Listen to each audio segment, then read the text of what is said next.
L'égalité. Pour tous ceux qui écouteront cette vidéo et qui se disent choqués en pensant ah mais non mais c'est génial l'égalité mais comment on peut critiquer l'égalité. Eh bien écoutez c'est tout simple. Prenons des exemples. Prenons l'égalité homme-femme. C'est vraiment un combat cher aux féministes ou cher à d'autres associations, etc., qui sont les premières, on va dire, à se jeter sur un mot de travers. C'est pour ça qu'on marche sur des œufs, il faut que je fasse très attention à ce que je dis à partir de ce moment-là. Donc, vous prenez un homme, une femme, il n'y a pas besoin, encore une fois, de faire un dessin, on voit bien que sur le plan physique, ils ne sont absolument pas égaux. C'est impossible. Je veux dire, c'est comme quand vous prenez un zèbre et vous prenez un petit oiseau, ils ne sont absolument pas égaux. Vous savez, Einstein, il avait une phrase magnifique. Il disait, si un poisson était jugé à sa capacité à grimper aux arbres, eh ben, il se sentirait stupide toute sa vie. Donc cette phrase, elle exprime parfaitement l'idée que l'égalité est complètement absurde, elle n'existe pas, elle n'a aucun sens dans la nature. Regardez, toute chose est différente. Il y a l'arbre, il y a le rocher, il y a le monde végétal, le monde minéral, le monde animal, et puis donc le monde humain, même si on est quand même très lié aussi au monde animal. Tout est absolument différent, c'est extraordinaire. Par exemple, on parlait d'égalité homme-femme, c'est plutôt une complémentarité. Je veux dire, l'un et l'autre sont complémentaires et il n'y a aucun mal à cela. Hein. Vouloir, d'une manière, on va dire, forcer à vouloir faire passer cette égalité, ben, qu'est-ce que ça provoque? Parce que là, déjà, on vient de démontrer que ça n'existe pas, que c'est un concept fallacieux qui, justement, entraîne toute une sorte de tension dans les sociétés et même leur faillite, c'est le mot que j'ai employé.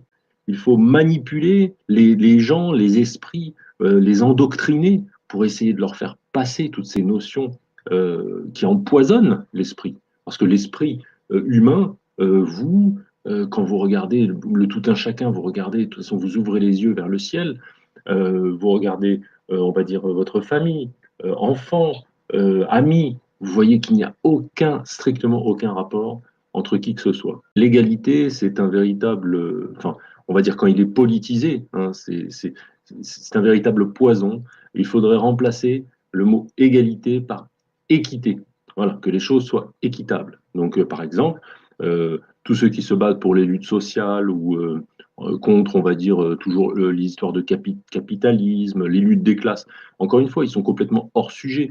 Il y aura toujours, c'est comme ça, des gens qui vont être, je ne sais pas moi, plus intelligents que d'autres, d'autres qui vont être plus petits que d'autres qui vont être plus beaux que d'autres. C'est comme ça. Il faut s'accommoder, il faut que chacun soit complémentaire et apprennent justement leur fameux vivre ensemble.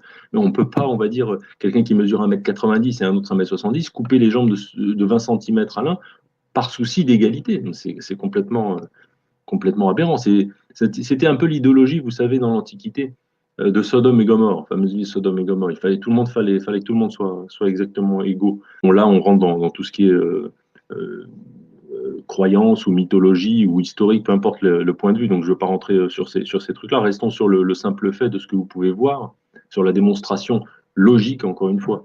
Donc, voilà, à force de poursuivre cette égalité à tout va, eh bien, finalement, on en sacrifie l'équité. Pourquoi? Donnons encore un petit exemple, ça me vient tout de suite. Regardez quand on parle d'aide sociale. Imaginez, on va dire, quelqu'un qui a une société, qui a de très très bons revenus, qui n'a absolument pas besoin d'aide sociale. D'accord?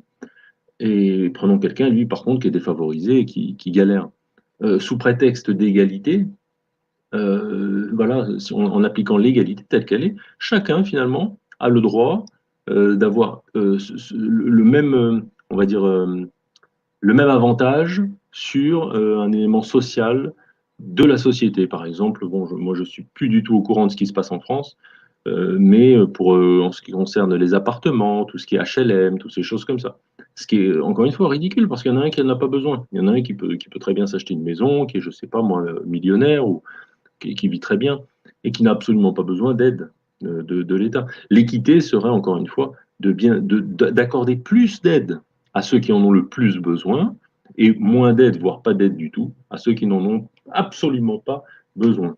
Donc voilà, ça c'est l'essentiel. Encore une fois, c'est du bon sens, il n'y a pas besoin d'expliquer. Quand les choses sont claires et vraies, il n'y a pas besoin du tout d'épiloguer.